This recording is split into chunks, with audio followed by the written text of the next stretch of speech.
Hey people in YouTube land, Zach Hall here, and today we're going to go over my first rebind that I did myself. So I'm really excited to show this to you guys, but I'm going to get back to you here in a little bit. We're going to play the intro, and then I'm going to show you some pictures of the process that it took for me to rebind this. This is the TBS Windsor that was in a blue vinyl, and so I'm excited to kind of show you guys the process, and then I'll come back here later and we'll walk through the rebind.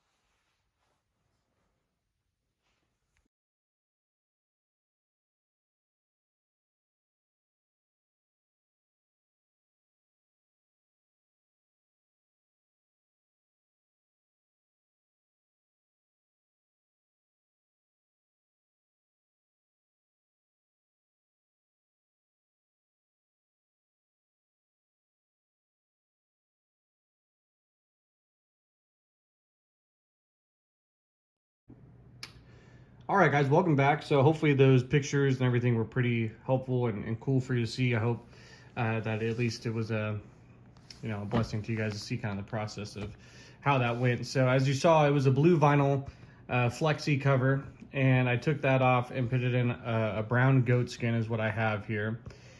So I made the cover. You kind of saw that. Did the spine hubs as well, which actually is just rolled up leather straps that I had left over from that.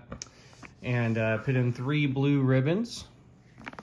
And this was a process, so I just kind of want to talk about it and tell you guys how it was. So I as you know, I do tons of Bible reviews. I've had a couple Bibles rebound, but it's always something I've wanted to try to do because I love leather. I love the smell of it. I love the feel of it. I love the idea of working with it. And so I kind of this last year really made kind of a resolution to say, hey, I need to at least rebind one Bible and just know how it is, and if I like it, I'll maybe continue with it. And I gotta say I did. I loved everything about the process. Watched tons of videos over this last year on how to rebind Bibles. This one I did was actually a paste down liner, so this is not leather lined. I probably will do that here in the near future. I'll probably try another Bible and do a leather line, because the paste off liner I think is a little bit harder, and I'll kind of share with you why I think that. And if you're a rebinder, let me know in the comments what you think as well. If you think leather rebinding is leather lining is easier than a paste down. So let's just get into this, guys. I'll show you the good, the bad, and the ugly. Okay, there are some things on this guy being my first rebound where, man, I was really frustrated and depressed in some cases. But there are other things where I was really happy with how it came out and really excited. And so overall, I've used this Bible now since I rebounded, which was about probably 2-3 weeks ago, and I've used it about every day. And so first of all, the text block was a TBS Windsor. We talked about that in vinyl. I wanted to start off with a Bible that if I did mess up or anything like that, I wouldn't be too mad at myself. So I chose the TBS Windsor. Number one, it has a great text block, beautiful font, and it's easy to read. So I wanted to do that, but this also doesn't have gold gilding, doesn't have art gilding. It's not like it's a nice over-the-top text block. It's got good paper, it's got great print, and just white page edges. So it was just basic. So I figured, you know what, I'll rebind that one first. It's a smaller Bible, so maybe it'll be a little bit easier to work with. And so what I did is I took the cover off. It actually had reinforcement. You can see this tab block here. I did not add that. This is actually reinforcement from the old block. So what they did is they actually ran a piece of vinyl in between the vinyl cover and the end sheet. So when I took it off, there was actually just that tab just sticking up, almost like you would see in a leather lined Bible, like the leather tab that goes in. And so that was really unique. Normally, of all the Bibles I've seen people do that were paste off, you don't have that reinforcement. So again, it's kind of just a testimony to TBS's quality. But you can see it right there. There's that tab block that was already in there. So that was kind of a small blessing, actually, as I took that apart. And I kind of found out. But yeah, I reinforced the binding. Not that I really needed it. The binding was essentially new. The glue was still intact. The sewing's still intact. So the block, there was really nothing wrong with the text block. So when I took it off, it was good. But just to practice, I did do a layer of like book cloth, glue, book cloth, glued that. I did the head and tail bands with some leather. So you see the brown there. That's actually a leather, the same goatskin. So I didn't have head and tail bands in yet. I do now. I bought some head and tail bands, but I just did leather pieces and glued them in, and they came in well. The other thing that probably I'm learning to deal with is the glue I used. A lot of people use PVA glue, and I wanted to get that, but at my local leather shop, they have a latex cement that they recommended, and I used that, and it works great. I mean, this thing is bonded really well. Like, I don't have any really concerns this is gonna fall apart soon unless I'm just not smart with it, or like leave it in a car, or just stuff you know you're not supposed to be doing in the Bible. But what I found is I feel like when you use it, it dries very quickly, and when it does, it's unforgiving. And so in that way, just from videos I've seen, I think it's a little different than PVA glue. PVA glue does bond quick and dry quick, but it feels like it has a little bit more give to it, where if you didn't line something up, you can kind of adjust it.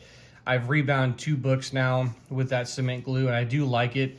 But there's other things where I think when it settles, it's a unified layer, and like you have little boogers like this that are sticking out. If you try to pull that out, it's like pulling the entire thing here. And so that can kind of, you know, lead to damaging some pages or other things. And so I have a bottle of it. I'm going to continue to use it until I run out, but I may switch my bonding adhesive once I run through that. Just because it was hard. You can even see here these little boogers from the glue when it settled down through here. So, you know, for a first rebind, I'm not too upset about it, but obviously that was just something that I had to play with. I knew a bunch of different glues. I went with that one, and I mean, it works great. It bonded it really well. So maybe I'll learn how to just deal with it. But like a lot of times, like on these edges, for example, when you're brushing it in, you'll see on rebinds when people brush it in, you really don't want to take this cement to the end, because that's when it pushes off. Like when you put this down and you press it, the glue comes out, and then it can get on these page edges and glue those together, and then you have to separate every page and then pull the glue out, and so it can get a little frustrating. And so with that, I really do have to practice with probably just stopping the glue here, pressing down, and trying to get it to the edge of the page without it bleeding over. Because on the bottle, it does say avoid leaking edges, and it's 100% accurate. If you have leaking edges with that glue, even on this leather, it was hard to get it off. So that was a challenge. The cover itself was really fun to make. I did all this tooling work with a bone tool, at which I don't have with me right here, but maybe I'll show you some of those tools later. But if you know, you probably looked at rebinds before, you know what tool I'm talking about. But I shaped the hubs and everything. I did an Oxford hollow as well. But unfortunately, the Oxford hollow, I glued these pieces down here of this leather. And so the Oxford hollow is like a tube that I used like a thicker craft paper, almost like a thick construction paper. And so when you open the book, the tube actually opens to kind of reinforce the spine. But when I glued these 2 pieces here at the end of the Oxford hollow, I think it glued the hollow shut. And so it opens sometimes and other times it doesn't. So that was kind of a bummer. But then I attached the ribs to the Oxford hollow, and I tooled them in on the cover when I put the spine in. And so they came out really nice. I really love the raised hubs. On the other book I did, it was which I'll show you pictures of. If you go to my community tab, I'll show you pictures of that. It's a commentary on Moody's life, an autobiography on Moody's life that I did for my dad. I actually did tooled hubs in that case, which turned out really beautiful. Then I did the tool line around here. And this is essentially where the text block ends. So on a lot of Bibles, they do the tool line kind of where the text block ends. So you see when I push this yap down, that's pretty much the edge of where the paper ends. So that came out really good. I was pretty happy with that. I just took a ruler and I tried to do it as straight as possible, and that turned out really good. It has about a in between a 1/4 and a 1/2 inch yap around it. I wasn't really too on target with what I wanted. Essentially, when I cut out the cover, as you saw in the pictures, I left an inch inch unfolded yapping around the entire text block, and then I folded that in. And because this is a paste off liner, I had to fold the leather all the way back to where this paper was going to end, so I didn't have any natural, or the rough side of the leather essentially being exposed. I wanted this look where it folded back and everything, and that left me with about between 1/4 and 1/2 inch yap around the entire text block. So that's the other thing. When you're doing a leather lined edition, you can do a less fold back, because then the leather cover can come out, the inside leather liner can come out further and meet the edges here, so you can do a wider yap. So, you know, it's definitely a true semi yap. I mean, it does cover at least half the text block. So I was pretty happy with how that turned out, honestly.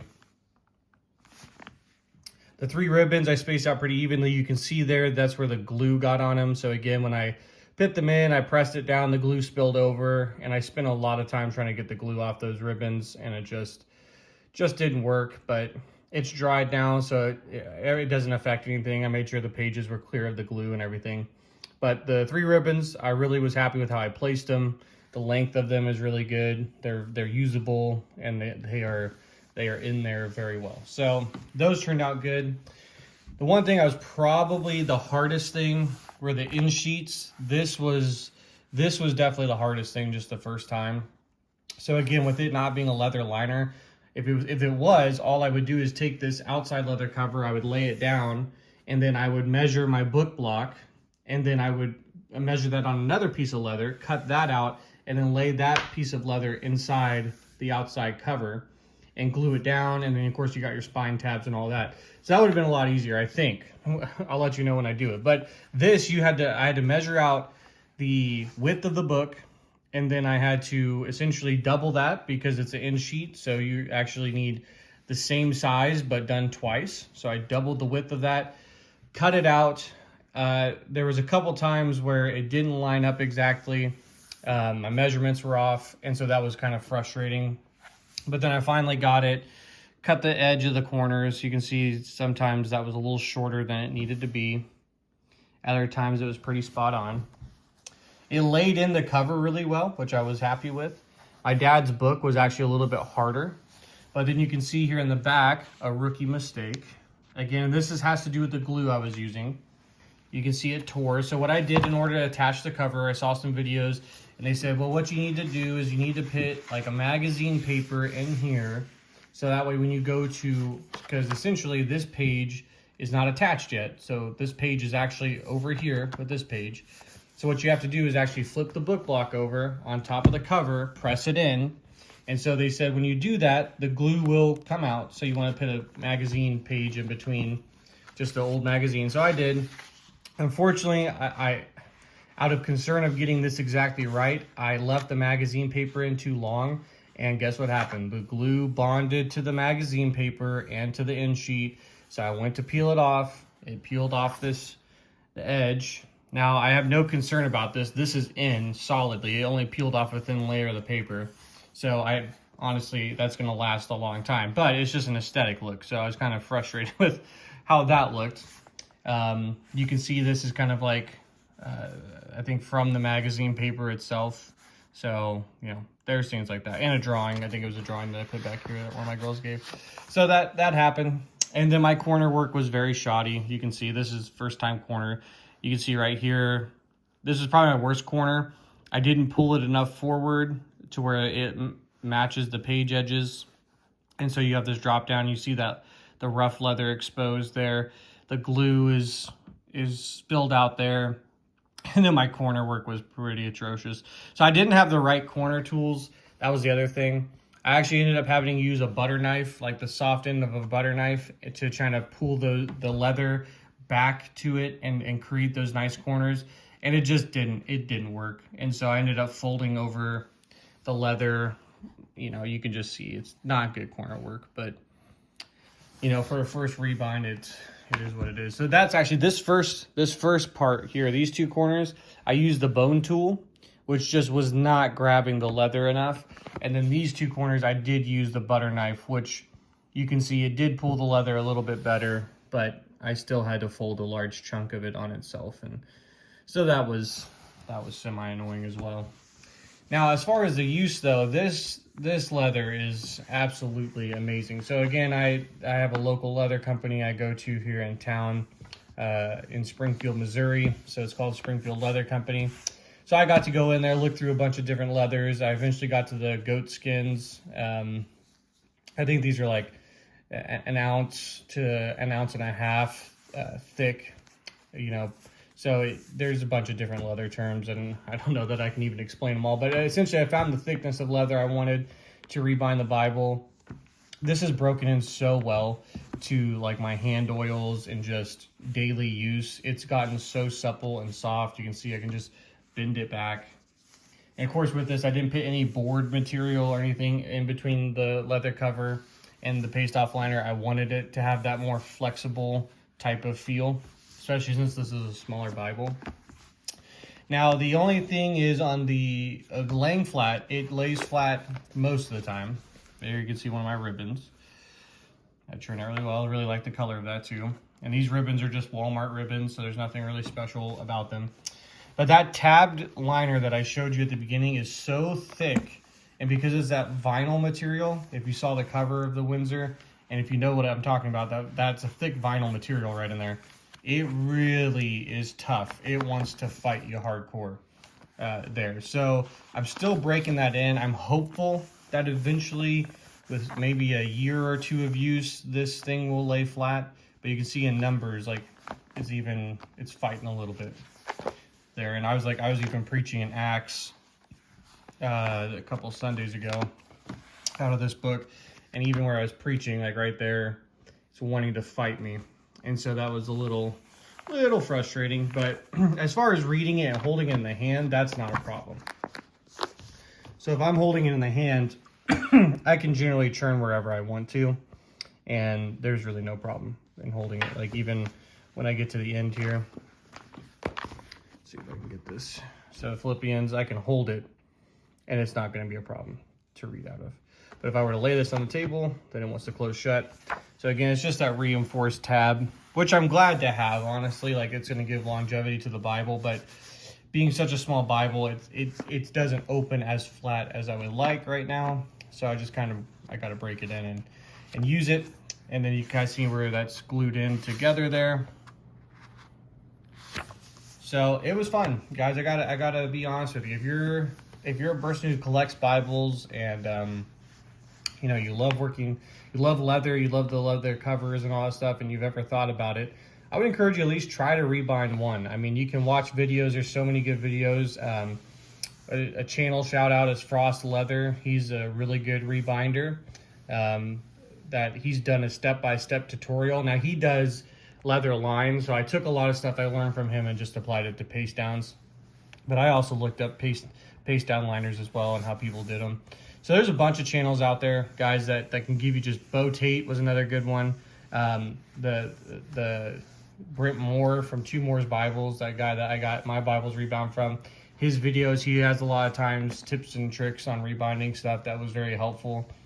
And so, you know, it took me 2 days, roughly, about 10 hours. I spent about 5 hours each day on this Bible. I will say the second book I rebound went a lot faster. I probably spent about 6 hours on it. So I kind of knew what I was doing at that point. I kind of knew the drill. So it shaved off a little bit more time. So I imagine as you rebind more and, you know, you see these professional guys who do it. I mean, on Frost's channel, he was doing a leather-lined Bible, Cambridge Concord, and like took him 2 hours, you know, so he was flying through it. So I imagine the more you work with it, the more comfortable you get a system down and everything. But yeah, if you haven't done it, I would encourage you to try it. Like it was fun. It was a blast to work with leather and just to see it come together, to pull apart a text block and see how it's all constructed and then kind of put it back together was really cool. Here's another issue I was talking about. Do you see this little dimple here? Unfortunately, what happened with that cement is when it dried, sometimes it would booger up and you could peel it off, but then it solidifies in like little tags or clumps. And so that's what happened there. Unfortunately, I didn't catch that little tag, and it just bubbled up there when I put the cover over. But I don't know. I mean, it doesn't. At this point, it's my first rebind. It's just kind of unique at that point, I've figured. Then here, I accidentally used the the bone tool to help with that tab, and it indented it, and so that hasn't come out yet. But again, it's not, you know, it's a first Rebind, so I knew there's gonna be a lot of mistakes, a lot of flaws, but I'm pretty happy with it, honestly, and I love using it. It just feels so good in the hand. And I'll show you we'll actually walk over here real quick, because I have another cover that I cut out. So I'm probably gonna rebind another Bible here soon. But I'll show you, this is the exact leather that I used. So this is this nice deep brown goat skin. You can see it's definitely got a gloss to it, as you can see even in the vinyl here. So I like the look of it though. But I mean, I know you can't feel it, but this has not been used as much as this, and I can tell this is already like about 2 or 3 times softer than this piece of leather right here. So it's amazing how this leather just breaks in so nice, and it feels so good in the hand. I just want to pick it up and read it all the time. And so this is what it looks like when you just cut it out. You can see here I wrote in the spine. This is probably the hardest part too, is the measuring everything out to make sure it fits. A lot of times you'd measure your spine and you think it's straight and then it's a little crooked, and so that's a process. But the nice thing is this is really forgiving right here. So you might look at this and go, oh my goodness, I can't imagine that. But honestly, the book and your end sheets and everything is going to cover up all this writing essentially. And so you don't even see it. Like, I have all that writing on this piece of leather, but everything's glued down, so you're never going to see it. And so it's just kind of a helpful mark for you. And so if you make a mistake on it, like, you know, don't get too frustrated. You can correct this and all that stuff. But you can see the corners aren't even cut yet on this. So it's got a perfect square. I'll say the goat skin, you can see it was a little wavy. So that it kind of, when you're measuring things out, you kind of really had to push that out to make sure everything was flat, so that when you measured, your measurements actually were spot on. But I gotta tell you, I'm so happy with that leather. And it didn't cost me a lot of money either for such a quality goat skin, which I was really surprised. But so there it is, guys. This is my first Bible rebind. Like I said, if you stuck around this long, I'll also post pictures to the rebind I did of my dad's book for the autobiography on D.L. Moody. You can see a different spine that I did there. I actually did tooled hubs instead of these raised hubs, and I really liked how those turned out. And then you'll see a different fit as well. There I did not do a pullback or where this leather folds back over on itself. I actually just did a straight cut around the entire text block, so it ends exactly where the page edge is in, to give it more of a book look instead of more of a Bible feel. And then I did 1 ribbon instead of 3, since it's just a normal novel. But look at my community tab and I'll post those there. If you have any comments or questions though, please leave them in the description. Really would love to talk to you about it. So thank you guys for watching. Take care and God bless.